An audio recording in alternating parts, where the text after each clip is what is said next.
welcome you to our introductory episode of Web Dreamer. Together, we are going to take a look at the wonderful and exciting world of the dream. Dreams are one of the mind's most exciting and profound creation.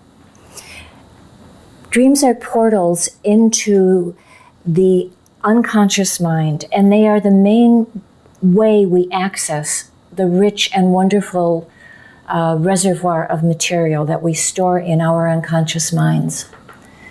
Of course, we don't really know what's in the unconscious mind because it's unconscious.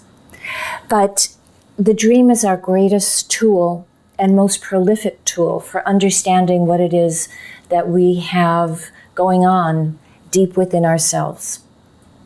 Virtually every person dreams, and we dream with amazing regularity.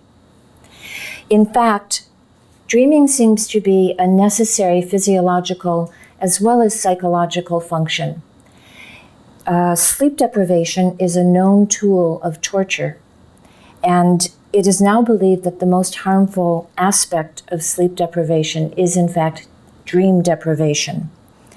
We suffer from dream deprivation sooner than we suffer from sleep deprivation. For example, laboratory rats who are deprived of sleep actually die from lack of dreaming. They die within 10 days. And it seems to have something to do with metabolism, because these rats die of starvation, even though they may have been eating. So newborns of all species dream to a great extent. We dream between 50 and 95% of our sleep time when we are infants. We think now that the function of dreams in the newborn, whether it be the newborn infant, a human infant, the newborn cow, the newborn cat, kitten, the function of dreams at this phase is to consolidate memories. In other words, to help us learn. So, for example, a fox kit who has just killed its first mouse might dream that night about the kill, about the chase, about the kill, about capturing its first prey. And in that way, that fox kit will know tomorrow even better how to hunt and how to survive. We tend to dream at specific periods in the night. There is actually a phase of sleep that lends itself to dreaming. And everyone has this phase of sleep.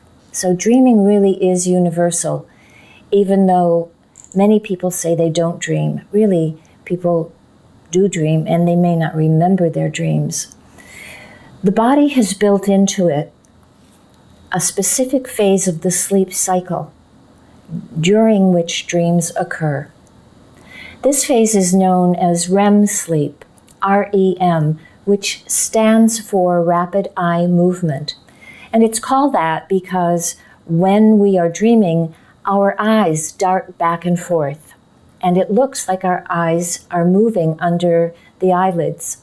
Many people see their dogs and cats as they are dreaming, and they can see their eyes moving under the eyelids. REM state occurs throughout the night. We have cycles of REM sleep of increasing length. So if you sleep for 8 hours a night, you will probably have 4 REM periods. The first REM period will be 15 minutes. The second REM period will be longer, the third REM period longer, and the final REM period can be as long as 45 minutes. So you end up dreaming for a good portion of your sleep time. And these REM periods come and go, and they're settled in between other sleep phases. REM sleep is not a particularly heavy sleep. In fact, dreams occur, REM dreams occur right before the waking state. So sometimes when we wake up, we have a dream right at the tip of our memory because we've just emerged from a REM state. In fact, if you're hooked up to an EEG, the graph will look very much like your waking state electrical graph. Dreams are caused by neural firings of the nervous system that occur in the back of the brain, right at the top of the spinal column. Now that is right where the visual center of the brain is located. In other words, that's where we create vision, in the back of our brain. And that is why dreams are so visual. They're being infused with electrical energy, so we get our own movies. That is also the location of the gait center, gait as in walking. Therefore, we often dream about movement. More dreams are about movement than not about movement. However, we don't move when we're sleeping because the body, in its wisdom, has paralyzed the major muscle groups during REM sleep. So you can dream that you're fighting a lion, but your body will not really move at all. Our major muscle groups tend to be paralyzed, and this is a very adaptive response. There are some people who have disorders of this paralysis, and generally treatment is needed to address that because it can be a dangerous problem. So what do we dream about? So much has been written about the mind and debated about the mind in dream research. There are some excellent books about dream analysis, and I refer you to one particularly good book that is a general read, a good kind of textbook, but very general, nice to read and accurate. It is called The Dreaming Mind by Van de Castle and Hall, The Dreaming Mind. So what can we say about what we dream about? It's safe to say that what we dream about is the unconscious. We dream about whatever is stored in the unconscious mind. And I think it's also safe to say that what is stored in the unconscious mind is our unfinished business. We don't have everything we've ever experienced stored in our unconscious mind, but we do tend to put into the unconscious mind whatever we're not quite satisfied with, whatever still is impressing us, whatever is not worked out, or whatever we want for whatever reason to hold on to.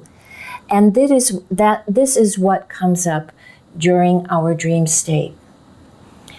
Dreams tend to be largely difficult.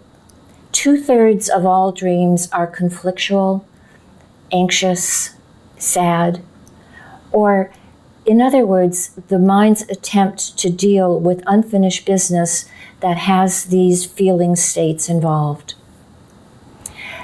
It's also true that dreams tend to be negative, if you want to use the word negative for this, tend to be negative because the mind is depleted of all its natural antidepressants during sleep state.